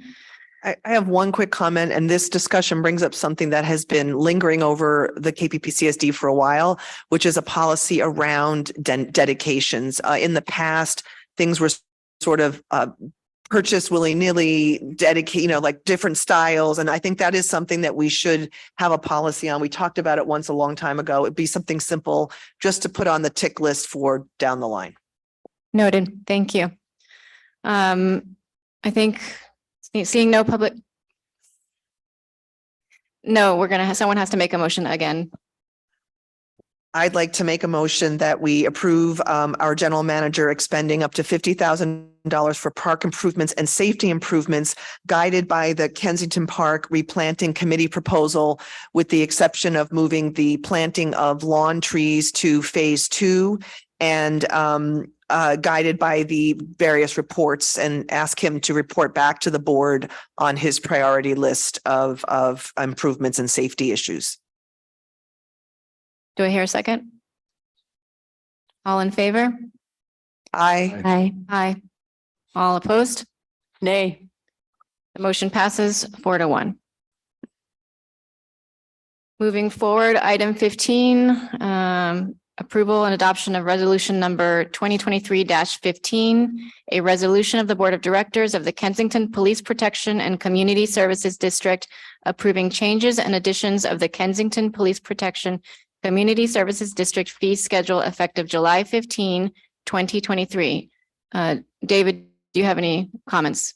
A couple, it was brought to the board last month, and we found that we failed to be comprehensive. So while I was on vacation, Sylvia and Linnell and Rosa, along with the chief, continued to work on it. Appreciate this resolution with all the work that was involved. It should be noted that there was comparisons done on pricing in the area, and the chief wanted me to pass along that the pricing for his police fees should be justifiable based on the cost of the services, especially as he highlighted, we don't have dedicated staff to sit at a counter making copies of something someone wants. So we're basically using police officers when it's off schedule from when Rose is in the office. And then, like he stated in his report to me, that it's also been noted that it's comparable in pricing to other police agencies. So hopefully that'll meet the government code in regard to pricing structure for that. The administrative costs are minimal. I expect little, and those are based on actual costs. So those are, I think, the comments. I hope I covered those. Thank you, David. Any questions or comments from the board? And this, in an abundance of, in order to make sure we're really clear, I would suggest that the board add to the resolution that's in your packet a finding that whereas the Board of Directors now finds that the cost of the fees, I think the cost of providing the services by the police and administrative personnel are justified by the cost of providing said services. It's helpful if the board finds that the costs are reflected in fees. I have no opposition to that. One quick question, if you don't mind. Do we charge for Public Record Act request copies? We can only charge for the actual cost of duplication. We cannot charge for researching, redacting, that sort of thing. And of course, now that everything is transmitted digitally, there isn't very much cost for duplication. Okay. Any other questions or comments from the board? So I have a question to clarify. So the administrative fee for scan or email is $1 per page. That applies to PRA requests or not? If that's the cost of providing. Okay. The copy, then yes. Okay, thanks. Do we have any questions or comments from the public? We have a question here in the room, Mabry.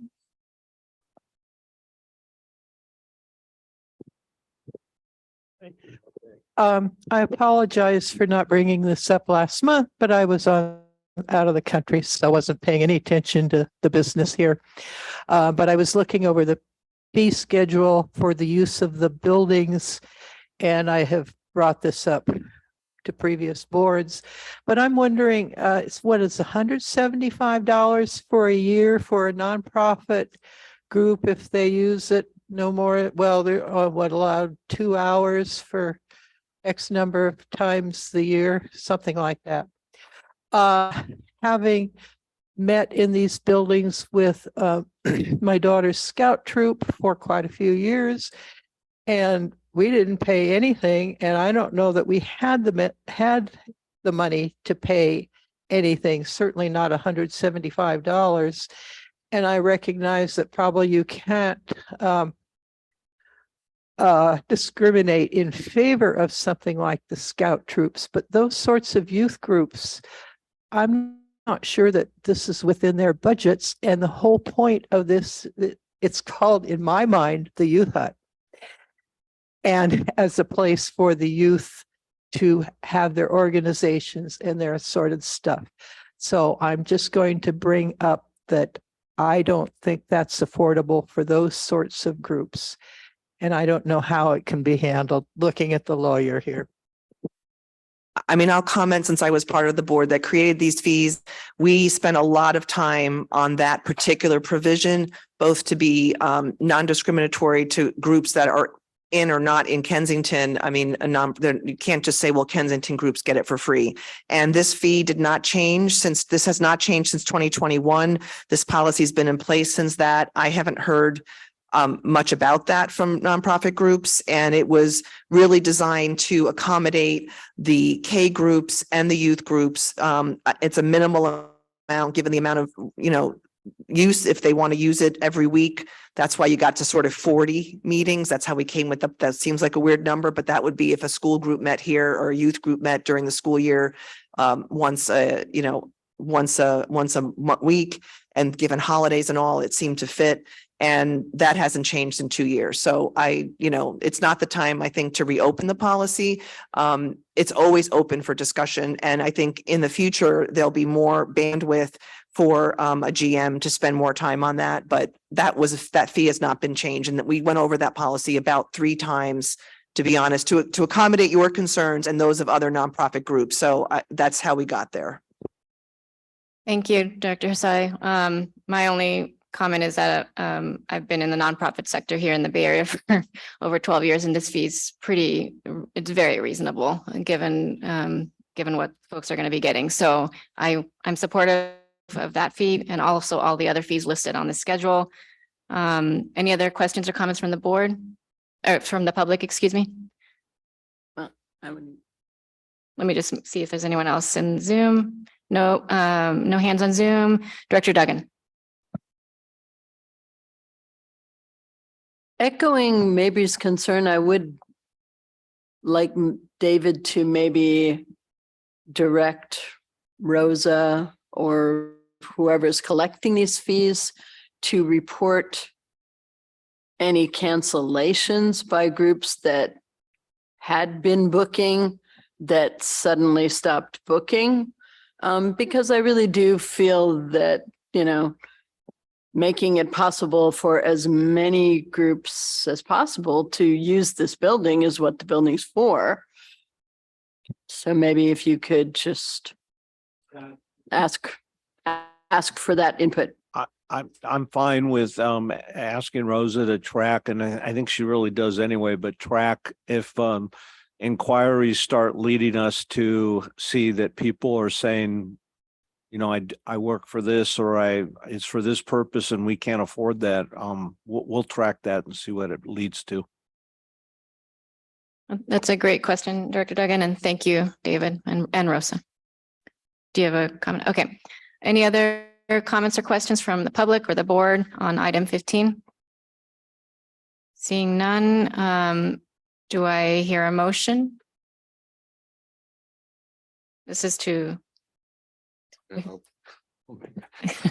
Make the motion that we adopt the resolution of the Board of Directors of the Kensington Police Protection Community Service District establishing rates and charges for services and facilities the district provides effective July 15th, 2023. I'd like to amend the motion to add the following finding, whereas the board finds the cost of services are justifiable based on the cost of the services. second. All in favor? Aye. Aye. Aye. Aye. Any opposed? The motion passes 5-0. Thank you, David and the team for doing the research over the last month. And excuse me, thank you, Director Hasai. I know that was a bit of work. Moving on to the next item, approval of the fiscal year 2024 CalPERS pay scale.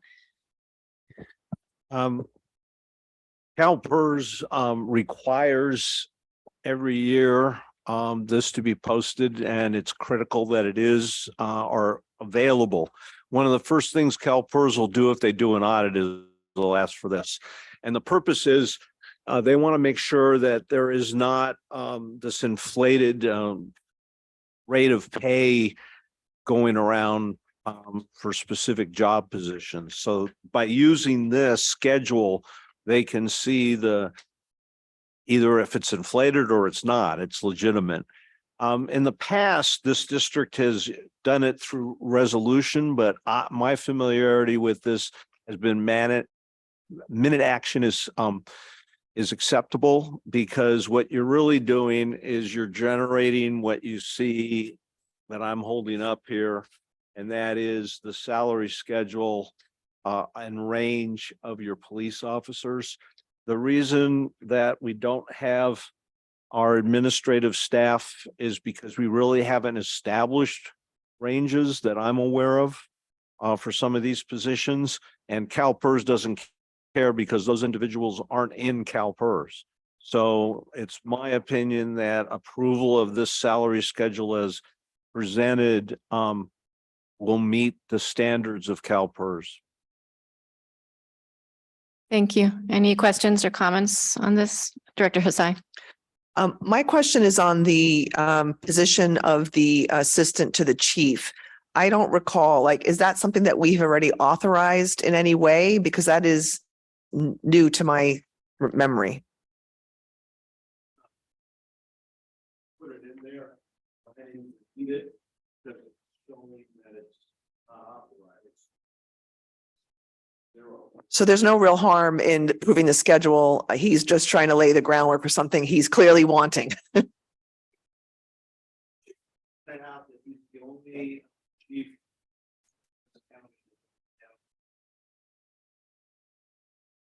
he also recognized.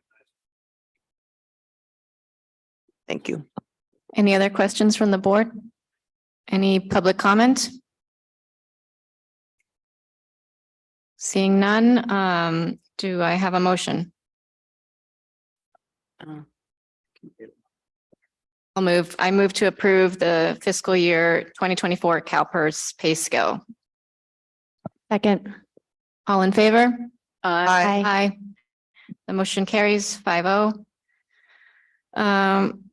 Lastly, we have approval and adoption of resolution 2023-20, a resolution of the Board of Directors of the Kensington Police Protection and Community Services District to accept fiscal year 23-24 cannabis tax fund grant program, law enforcement Kensington Police Department from the Department of California Highway Patrol, and authorize the appropriate district staff to execute the necessary agreements and contracts associated with this grant. David. The chief is going to be getting up at 3:00 this morning, so that's why he left. He's flying down to San Diego to see Sergeant Nath's graduation. But the mouthful of the wording of the resolution is probably more than than the resolution itself, because all the CHP wants is to show that you as a governing body are approving the grant as we presented it to them, and who's authorized to request the dollars. You have in the report that the chief wrote the breakdown of what the 89,800 is based on, and basically approval of the resolution will keep it moving. You have the letter dated June 7th from the Chief of Enforcement and Planning Division showing that basically the grant's been accepted. It's just a matter of them receiving by email the resolution.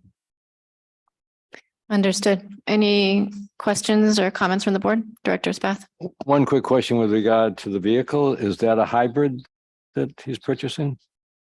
The police interceptor, as it's described? I knew there was going to be a question on the vehicle. I didn't know what the question was going to be, so I don't have an answer, and I can find that out. Okay. Is that in addition to the vehicles that we've already approved? That I did know was going to be asked. That's the one I was going to ask. And I believe it's in addition to, I sent an email tonight when all of a sudden that dawned on me, and I haven't gotten I haven't gotten an answer back. No, haven't gotten an answer back yet.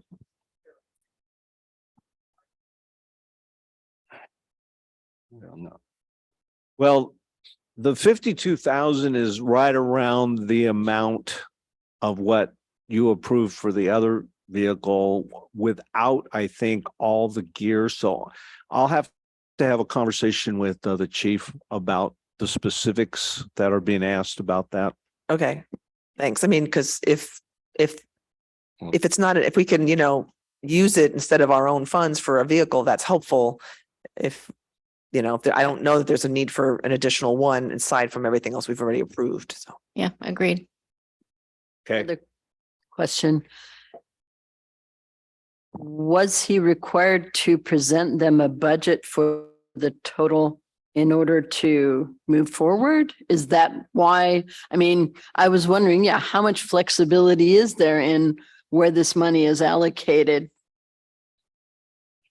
This was a grant, so Yeah. when you apply for a grant, you have to submit. So this was exactly what was requested on the grant? Yes. Okay. Yeah. And I trust the chief to, if he gets the grant and if they've already awarded it, so he should probably in good faith execute as he proposed. Yeah, We- absolutely. I mean, if that's how it was requested, but I second Director Hassai is concerned that if we've already budgeted for a car and this is replacing that car, it'd be nice to put that extra money back into the budget. Yeah, I would note, however, that this vehicle is specific for traffic and DUI issues, which would limit its use as opposed to what we approved, which was an all-purpose vehicle. And that's the discussion that I still need to have. Right. Again, I apologize, but this came very quickly as I arrived back from Spain, and we wanted to get the resolution in front of the board for this board meeting.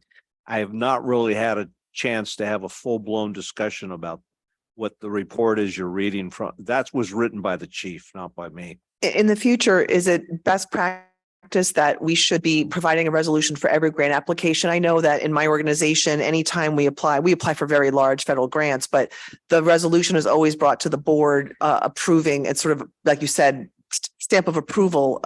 So should that happen in the future for all grants, even police grants? You know, my experience with grants is it varies. Some grant request will not even be considered until the resolution is submitted as part of the grant proposal package. Others are saying, we'll wait. Don't send us any resolutions until we've reviewed and preliminarily accepted the grant. So I think it has to be as it's directed. It might be good practice. I mean, maybe he reported this, but maybe the chief, as part, anyone who's giving a report to the board, if they've applied for a grant, that they tell us that they've done it and what it's for and so on, because we didn't know about this. I agree with that. Yeah. Any other questions or comments from the board? Yes. Will we lose this grant if we don't go ahead and direct staff to execute the necessary agreements today? Do we need to move ahead? Rather than waiting to ask the questions about the car? Oh, I would definitely ask that the board approve this resolution. Okay. Well, I move to approve and adopt resolution 2023-20, a resolution of the Board of Directors of the Kensington Police Protection and Community Services District to accept grant funds for fiscal year 24 from the California Highway Patrol and the Cannabis Tax Fund Grant Program, and authorize the appropriate district staff to execute the necessary agreements and contracts associated with this grant. Second, all in favor? I Aye. All opposed? None. Motion carries 5-0. Oops. Oh, sorry, guys. I really. No. well, let's ask if there's any public comment. If there is, we can rescind and go back. Let's see if there's any public comment. Thank you, guys. I need to go to the bathroom. Okay, any public comment? And great. Thank you all for your patience and flexibility, and appreciate the board's hard work tonight. And we are adjourned. Our next meeting will be August 11th. Thank you all and see you next month.